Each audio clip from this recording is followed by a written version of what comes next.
सभी को अपने सामने उपस्थित देख नारायण ने अपने श्रीमुख से कहा, देवी धरती, आप मेरी अर्धांगिनी हैं। हर युग में अलग अलग अवतारों में हमारा मिलन होता आया है और हमें सृष्टि के कल्याण के लिए अलग भी होना पड़ा है। हालांकि अभी हमारे बिछड़ने का समय नहीं है। हमें ज्ञात है कि हयग्रीव नामक असुर ने पूरी धरती पर आतंक मचा रखा है। उसने आपको भी बहुत पीड़ा दी है और वेदों को भी चुरा लिया है, जिसकी वजह से महादेव ने प्रलय को आमंत्रित कर डाला है। ये जो भी हो रहा है, ये विधि का विधान है, पर अब समय आ गया है कि अब हमें इसमें हस्तक्षेप करना होगा। आपकी संतानों की रक्षा हमारा दायित्व है, जिसे हम अवश्य पूरा करेंगे।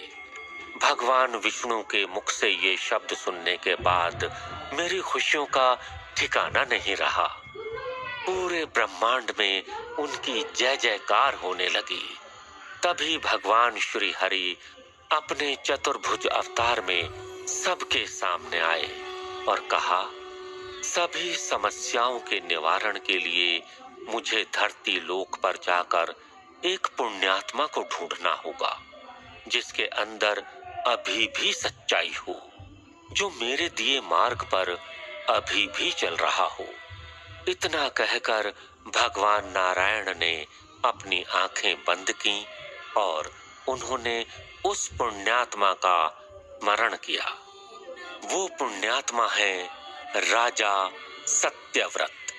और इसी के साथ भगवान नारायण के दशावतार की अद्भुत लीला शुरू हो गई, जिसे संसार युगों युगों तक याद करके कृतज्ञ होता रहेगा। उस दशावतार में उनका पहला अवतार यानी मत्स्य अवतार के धरती पर आने का समय आ चुका है। प्रभात का समय है। राजा सत्यव्रत अभी नदी किनारे ध्यान में लीन है। वो सूर्योदय होने तक इसी तरह ध्यान में मग्न रहने वाले हैं और सूर्य की पहली किरण खुद पर पड़ते ही वो ध्यान अवस्था से बाहर आने को तैयार हैं। सत्यव्रत के ध्यान से आसपास का वातावरण एकदम शांत और प्रफुल्लित मालूम पड़ रहा है। उसके चेहरे के तेज से भी उसके मन के साफ होने का पता चल रहा है। वहीं भगवान विष्णु दूर से इस नजारे को देख मुस्कुरा रहे हैं, जैसे उन्हें धरती के उद्धार के लिए सत्यव्रत की ही तलाश थी। सूर्य की पहली किरण के साथ सत्यव्रत अपने ध्यान से बाहर आए और स्नान करके नदी में उतर गए। स्नान के बाद सूर्य देवता को चढ़ाने के लिए वो अपने हाथों में जल लेकर उन्हें अर्पित करने लगे और यहीं विष्णु की मुलाकात सत्यव्रत से होगी। वो अपने अवतार के रूप में उन्हें दर्शन देने वाले हैं। सत्यव्रत ने अपने हाथों में जल ले लिया है, लेकिन जल के साथ ही उसके हाथों में एक मछली है। वो मछली को जल में छोड़ने ही वाले थे। उससे पहले मछली इंसानी आवाज में बात करने लगी। हे राजन, मैंने अभी तक का जीवन बहुत संघर्ष से जिया है। अब मुझे डर है कि कोई बड़ा जीव अवश्य मुझे मारकर खा जाएगा। इसलिए आपसे निवेदन है कि मुझे अपने साथ ले चले। यही भगवान विष्णु का मत्स्य अवतार है, जो अभी सत्यव्रत के हाथों में छोटी सी मछली के रूप में है। इसी अवतार से अब संसार का उद्धार होगा। और दूसरी ओर अभी सत्यव्रत की परीक्षा भी चल रही है। उसके उदार स्वभाव को परखा जा रहा है। सत्यव्रत भगवान विष्णु को अपने महल लेकर चला आया है और उसने एक मटके में उन्हें रख दिया है, लेकिन उसकी परीक्षा अभी भी जारी है। रातों रात हरि ने आकार बढ़ा लिया और उनका ये आकार इतना विशाल हो गया कि मटका छोटा पड़ गया। अगली सुबह सत्यव्रत हरि को देखकर हैरान है, लेकिन फिर भी वो उन्हें एक सरोवर में छोड़ने के लिए तैयार हो गए। पर एक रात सरोवर में रहने के बाद अगली सुबह फिर हरि का आकार बढ़ा हुआ है। जिज्ञासावश सत्यव्रत अगले दिन भी हरि से मिलने आया। इसी तरह एक मछली के रूप में हरि का आकार लगातार बढ़ता जा रहा है। आखिरकार हरि ने सत्यव्रत से उन्हें समुद्र में छोड़ने को कहा, लेकिन एक रात में हरि को समुद्र भी छोटा पड़ गया। यही है हरि की लीला, जिसे उनके सिवाय कोई नहीं जानता। अब आकर सत्यव्रत की परीक्षा समाप्त हुई और उसने हरि से सवाल किया, मेरी बुद्धि को आश्चर्य में डालने वाले आप हैं कौन? माफ कीजिएगा, लेकिन मैंने आपको पहचाना नहीं। हरि ने उसे अपने होने का बोध कराया, लेकिन उसे उनके भगवान होने का यकीन ही नहीं हो रहा था। फिर भी सत्यव्रत को यकीन करना ही होगा, क्योंकि उसकी सहायता के बिना कुछ भी संभव नहीं। काफी समझाने के बाद भी जब सत्यव्रत हरि की बातों पर यकीन नहीं कर पाया, तो हरि को अपने विष्णु अवतार में आना पड़ा। उनके दर्शन होते ही सत्यव्रत की आंखें खुशी से छलक गईं। वो उनके चरणों में अपने शीश को रखकर खुद को धन्य करने लगा। लेकिन समय निकला जा रहा है। महादेव के क्रोध से धरती और हयग्रीव के आतंक से देवलोक पर संकट अभी भी छाया हुआ है। इसलिए समय बर्बाद न करते हुए हरि ने सत्यव्रत के सामने सभी घटनाओं को रख दिया। भगवान विष्णु ने सत्यव्रत से कहा, हे राजन, आपको धरती के उद्धार के लिए चुना गया है। आज से ठीक 7 दिन बाद समूची धरती जल में समा जाएगी और मानव जाति के साथ साथ धरती पर मौजूद सभी तरह के जीव जंतुओं का अंत हो जाएगा। लेकिन विधि के विधान में अभी ऐसा संजोग नहीं है, इसलिए इन 7 दिनों में आपको एक बड़ी सी नाव तैयार करनी होगी और प्रलय के लिए आपको सप्तऋषियों के साथ सभी तरह के प्राणियों, जीव जंतुओं, पेड़ पौधों और औषधि के बीजों को नाव पर सवार कराना होगा। क्या आप इतना कर पाएंगे? जैसी हरि की मर्जी। हरि, मैं बिल्कुल ऐसा ही करूंगा। लेकिन हरि, प्रलय के दौरान मैं उस नाव की किस तरह रक्षा कर पाऊंगा? सत्यव्रत अभी भी भ्रमित है। हरि ने उसे आगे समझाया, उमड़ते तूफान के कारण आपकी नाव जब पानी में गोते खाने लगेगी, मैं उसी पल आपको अपने मत्स्य रूप में फिर से दिखाई दूंगा। तब आप वासुकी नाग की सहायता से मेरे सींग में उन्हें बांध देना। वो शिव जी के परम भक्त हैं और सच्चे प्राणी की हमेशा सहायता करते हैं, इसलिए उस क्षण भी वो मदद को आगे आएंगे। और जब तक प्रलय की रात रहेगी, मैं नाव को खींचता रहूंगा। सत्यव्रत सभी बातों को ध्यान से सुन चुका है और इसके बाद वो बिना समय गंवाए नाव बनाने की तैयारी में लग गया। तय समय अनुसार प्रलय का वो भयानक दिन आ ही गया।